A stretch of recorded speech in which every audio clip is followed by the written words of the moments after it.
Baik, assalamualaikum warahmatullahi wabarakatuh. Selamat malam teman-teman media yang saya hormati, yang saya banggakan, yang saya cintai.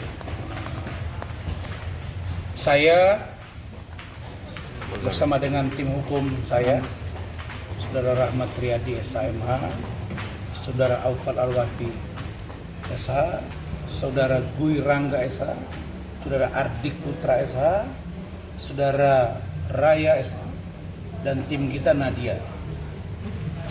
Tadi saya dipanggil untuk diperiksa sebagai pelapor atau korban terhadap laporan saya kepada saudari NM. Jadi saya sebut saja saudari Nikita Mirzani Mawardi atau pemilik akun Nikita Mirzani Mawardi _172 dan akun TikTok Nikita Mirzani Mawardi _173. Nah, sebelum sampai ke sana, apa barang bukti yang kami sajikan nanti disampaikan oleh Saudara Rahmat. Tapi sebelum saya menyampaikan beberapa poin, saya ingin menyampaikan hal yang menurut saya harus saya sampaikan sebagai sebuah upaya untuk netralitas, kesamaan pandangan di mata hukum, kesamaan penanganan, kesamaan statement. Apa itu? Saya ingin agar adik saya AKP Nurmadewi sebagai Kasih Humas Polres Metro Jakarta Selatan, Mbok, janganlah tiap saat komunikasi yang dibahas dari sekian banyak kasus, memang ada yang beliau sampaikan, kasus-kasus lain maksud saya. Hampir setiap hari kalau ditanya media itu yang dibahas tetap bagaimana dengan progres laporan terhadap saudari Fadil Al-Fajar Bajili dari saudari NM. Saya ingin dengar juga dari adik saya Nurmadewi agar dia juga bicara bahwa hari ini di sini juga ada public figure namanya Rasman Nasution yang melaporkan saudari Nikita Mirzani, dan hari ini sudah dimintai keterangan dari saya sebagai pelapor atau korban. Jadi tolong besok teman-teman media juga omongin, tanyain bagaimana perkembangan kasus laporan Rasman terhadap saudari Nikita Mirzani terkait dengan pemilik akun Nikita Mirzani Mawardi _172 dan pemilik akun TikTok Nikita Mirzani Mawardi _173. Jadi yang kita laporkan ini pemilik akun, dan akun itu yang kita tahu adalah milik dari saudari Nikita Mirzani. Kadang-kadang, sebentar, tunggu dulu dong, saya ngomong dulu. Oke. Dan akun ini kadang-kadang berubah, orang yang ngomong itu jadi Mama Lemon. Kemarin saya lihat sudah ada sarung, sudah seperti pejuang. Yang mungkin pejuang di mana itu saya nggak tahu, ada kacamatanya gitu. Tapi saya menemukan juga bahwa dia langsung. Nah, jadi itu saya minta agar adik saya Nurmadewi juga omongkan perkembangan kasus ini, karena ini juga dahsyat. Saya yakin, nah ini baru bukan bahasa hukum, pasti jamin, saya yakin kau NM Nikita Mirzani tidak kebal hukum, kau berurusan sama saya. Nah, kemudian Kemudian tadi juga saya sudah menerima surat dari penyidik Polres Metro Jakarta Selatan ini terkait dengan laporan Bapak Umar Bajide.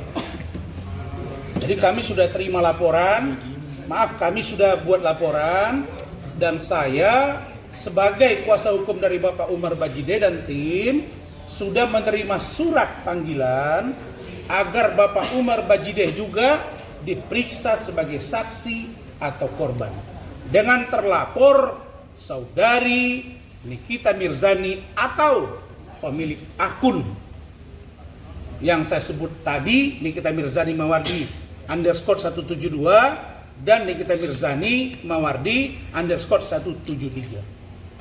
Dua ini penting disampaikan, dan saya berharap Pak Kapolres Metro Jakarta Selatan, Bapak Kasat Reskrim, dan Kanit agar ini on the track. Kalian tahu sifat saya akan bertarung terhadap sesuatu yang saya yakini benar, maka saya akan tetap melakukan dan memperjuangkan hak saya tersebut untuk sampai diproses di peradilan. Itu dari saya. Silakan dijelaskan, Rahmat, tentang poin dan pasal yang saya laporkan. Silakan. Pengamat. Oh, mau diambil dua bidadari. Ya, Mat, sini, Mat, pengamat. Udah sini aja. Nggak kelihatan. Pengamat ya, Mat, pengamat. Kalian udah. Baik. Terus, Pak. Ini Assalamualaikum apa mereka warahmatullahi saja? wabarakatuh. Teman-teman media, terima kasih atas atensi dan waktu yang teman-teman berikan kepada kami. Baik, untuk hari ini laporan yang tadi Pak Rasman sampaikan terkait dengan pasal-pasal itu ada 4 pasal sebenarnya yang memang sebelumnya sudah disampaikan ketika kami membuat laporan awal, yaitu tuduhan terhadap terlapor atau saudari NM.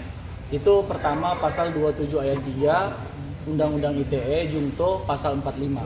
Itu pasal 45 tentang ancamannya. Perbuatannya adalah seseorang itu dilarang mentransmisikan sebuah postingan yang di dalamnya mengandung unsur fitnah dan atau pencemaran nama baik. Dan kemudian ada pasal jungtonya juga, pasal tambahannya, yaitu pasal 310 dan 311 KUHP, yaitu pasal fitnah juga sama gitu. Artinya kemudian postingan yang mana sebenarnya yang kami laporkan yang diduga mengandung unsur pencemaran nama baik. Saya pikir teman-teman juga mengetahui postingan yang mana, karena memang postingan ini sangat viral sekali. Dan NM yang mana kita ketahui memiliki pengikut sangat banyak, sekitar 17 juta, dan pada waktu itu jangkauan Instagramnya lebih dari penduduk Indonesia, lebih dari 300 juta, ya kan gitu. Artinya memang pernyataan-pernyataan yang disampaikan dalam postingan tersebut sangat membuat luka Pak Rasman, sebagaimana tadi disampaikan dalam klarifikasi ataupun informasi yang disampaikan kepada penyidik. Kemudian bukti apa yang kami sampaikan ke penyidik? Sedikitnya tadi ketika diperiksa, Pak Rasman menyampaikan ada 6 video yang disampaikan oleh Pak Rasman kepada penyidik. Videonya itu ada yang diupload pada tanggal 27 September, ada yang diupload pada tanggal 3 Oktober, tanggal 5 Oktober, dan yang terakhir pada tanggal 7 Oktober. Jadi semua total ada 6 video. Videonya berisikan apa? Videonya berisikan bahwa pertama, saudara NM menyatakan dengan tegas sekali, menyebut nama Pak Rasman di dalam video tersebut, mengatakan bahwa Pak Rasman adalah orang yang tidak membayar pajak. Hal ini justru keliru, karena informasi tentang pajak itu sebagaimana sudah diterangkan Pak Rasman pada preskon sebelumnya, itu berkaitan dengan gedung Rasuna Office Park, bukan kantor hukum Ranlofom atau Pak Rasman secara pribadi. Yang kedua, tuduhan yang disampaikan adalah Pak Rasman bukan lagi seorang pengacara. Saya pikir ini dirinya sendiri pun tahu kalau itu tidak benar. Karena dia sering menyebut Pak Rasman adalah pengacaranya Fadel Bajide. Kan begitu. Artinya ini kan kontraproduktif dengan pernyataan-pernyataan dia sendiri. Kami tegaskan sampai dengan hari ini Pak Rasman masih sebagai pengacara. Bahkan tadi pagi mendampingi Fadel Al-Fajar Bajide. Dan tadi pagi juga mendampingi ataupun sidang di Pengadilan Agama Jakarta Selatan untuk perkara kami yang lain, perkara kantor. Dan kemarin di hari Senin juga masih sidang di Pengadilan Negeri Jakarta Utara. Artinya tidak ada fakta yang menyatakan ataupun tidak ada putusan pengadilan yang menyatakan Pak Rasman Bas sebagai advokatnya itu dicabut. Baru kemudian Nikita Mirzani menyebutkan bahwa Pak Rasman pertama adalah orang yang miskin. Yang kedua, dia mengatakan bahwa Pak Rasman bau mulut.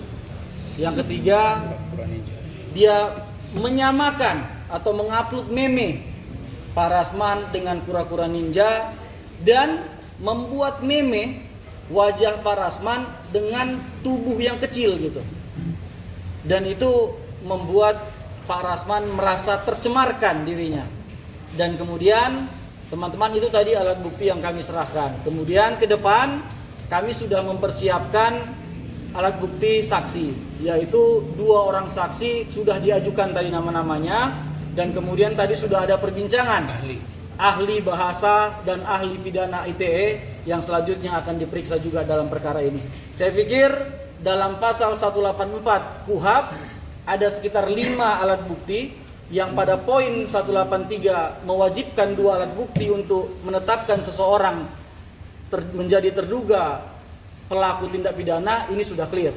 Insya Allah kita sudah punya semua itu dan kita yakin perkara ini akan naik sidik dan juga sampai penetapan tersangka. Saya pikir itu Pak. Terima kasih. Terima kasih. Saya juga apresiasi Pak Kapolres sudah begitu cepat bereaksi dengan laporan kami, dan Pak Umar Bajide juga mungkin dalam waktu dekat akan diperiksa, dan saya akan informasikan kepada teman-teman semua. Jadi prinsipnya saya dari dulu bilang, Nikita Mirzani, kau tidak kebal hukum. Saya juga tidak kebal hukum. Karena itu, ayo kita bertarung. Saya buktikan bahwa kau, saya duga, memfitnah, menghina, dan melakukan ujaran kebencian kepada saya. Dan kau buktikan bahwa kau mengatakan tidak bersalah dalam persoalan ini. Begitu. Ada pertanyaan? Bang, yang mengatakan itu Nikita Mirzani atau Mama Lemon, Bang? Saya belum tahu dan tidak pernah saya lihat di dunia ini ada Mama Lemon atau Lemon yang bicara. Setahu saya, lemon itu dipotong atau diperas diminum. Ya. Jadi dia mau berdalih di balik Mama Lemon, tapi pemilik akun itu yang kita laporkan. Atas nama apapun, seseorang pemilik akun tidak boleh mengupload yang menghina dan merendahkan orang lain ke situ, apalagi orangnya itu. Jadi 2 dia kena. Ingat, ya, Richard Lee hanya menyebut Karput, dilaporin sama Kartika Putri tersangka. Urusan dia pra peradilan itu urusan lain, itu kan masalah penetapannya, prosedur administrasinya. Kemudian saudari Denis Cariesta mengirim papan bunga ke rumah saya, mengatakan menonton film bokep, pengacara cabul, kemudian diupload di media tersangka. Saya sebagai lawyer mengatakan diduga, bahkan mendampingi seorang perempuan yang bernama Iklim Hakim, bisa diproses. Ini sangat terang benderang. Kalau sampai ini tidak naik sidik dan tersangka, saya pasti akan bereaksi keras. Tapi saya percaya Pak Kapolres, Pak Kasar Eskrim, Kanit, saya lihat cepatnya ini akan tuntas dengan terang benderang.